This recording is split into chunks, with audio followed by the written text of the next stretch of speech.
Time for another board game review, and this time we have the game Samara. This was sent to me by Tasty Minstrel Games and is designed by Corne van Moorsel. Travel back through history to a small settlement named Samara where you are a foreman. At first, your builders can only make primitive homes, but with improved skills, strength, or extra workers, they can build bigger constructions. Building special projects such as the bridge, barracks, or school gives you advantages or hurts your rivals.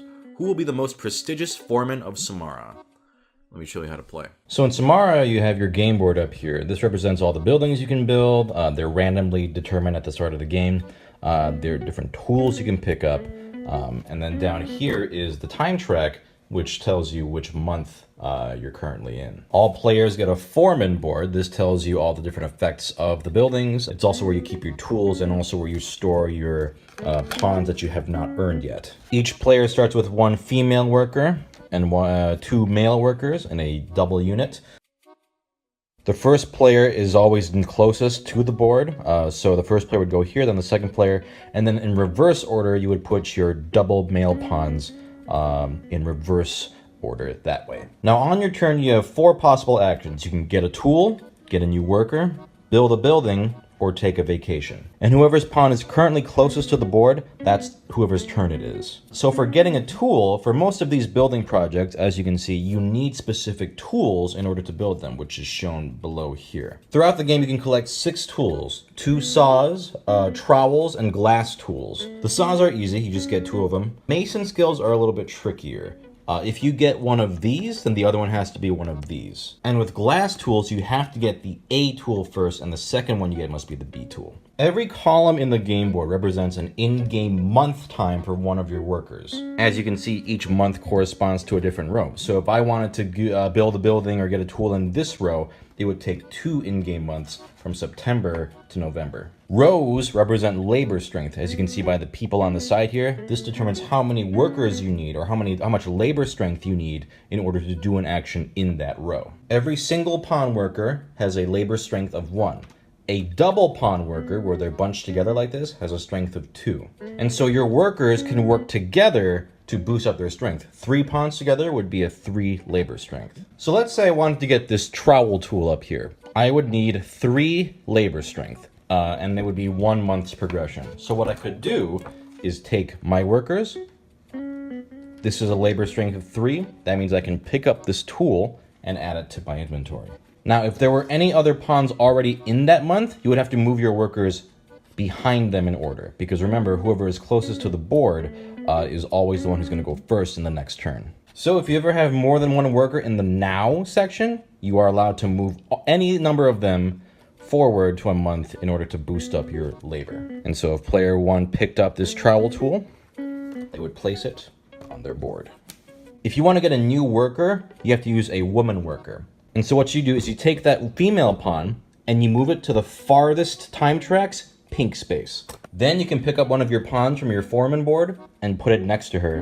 And there you go, you have a little child, ready for hard labor. Now to win the game, you have to win prestige. And to do that, you have to build objects. Each building tile shows how many prestige points it is worth in the top right corner. And as mentioned before, on the bottom of each tile, it tells you which tools you need in order to build it. Unless the tile's ability says otherwise, you do not lose these tools when you build the tile. So you don't spend them unless the tile's description says otherwise. And the required labor strength and months are determined by the place of the tile on the board. So if you wanted to build this one right here, you would have to move to December, and you'd have to have labor strength of 2, as well as a saw and a glass tool. If you obtain the building, you place it face down on your foreman board, unless the prestige points have a black circle around them like this. In that case, you should play it to sit face up because it has an ongoing ability. For example, this hermit house here, the ability is if your workers move to a month with workers of other foremen, your workers move further to the next empty month. Now, if you can't get a tool, build a building, or make a new worker, you can take a vacation. To take a vacation, you move your worker to the first month in the future where you already have 1 or more workers. So let's say I had a worker here, and if I wanted to take a vacation, I could take a worker and move it to the nearest pawn so that I have more power in that month. If none of the 4 actions are possible, which is extremely rare, then shift your pawn forward 1 month. Now, if everyone in the current month has moved and done different things, you take the time track board and you shift it along until there's a new month with workers in the now section. And that's how the year progresses. If you ever fully pass this time track, all you do is you pick it up and shift it over here, and the year continues. So the mechanics of the game are pretty simple. All you gotta remember is, oh, I need these actions need 1, 2, 3, 4 workers of labor, strength, power, and if I want to build buildings, I need to have the appropriate tools. But the key to the game, or the meat of the game, is the special powers. A lot of these tiles have very different conditions. If you build the sculpture, you would have to actually spend a trowel for this one, which is indicated by this symbol here. So some of the properties, you actually have to spend your tools in order to build them. If you build the school, you get 1 strength extra if your workers do an action together. So if you have multiple workers working together, you get a little bonus there. There are all sorts of different abilities for different buildings, and that's where the game gets interesting, is picking up the right buildings and the right prestige total so that at the end you have the most prestige. After all 30 building tiles have been taken, that's when the game ends. Count up all your prestige points, and whoever has the highest score is the winner. And that's the game. This was a very fun and cute little game. I actually really enjoyed this. The theme is kind of bland, like, oh, you're in a village and you're making buildings, but the time track mechanic is actually really fun. It reminds me of a game called Takedo, which I really enjoy, where it's like the further you progress in the year, the more turns you potentially give your opponents. Because if you move your pawn here, your opponents could potentially do like 1 month, 1 month, 1 month actions if you really want to do an action that requires 5 months in advance. I like that the game plays very simply. The number of people is the strength of your action. Pick up your tools or build buildings if you have the right tools.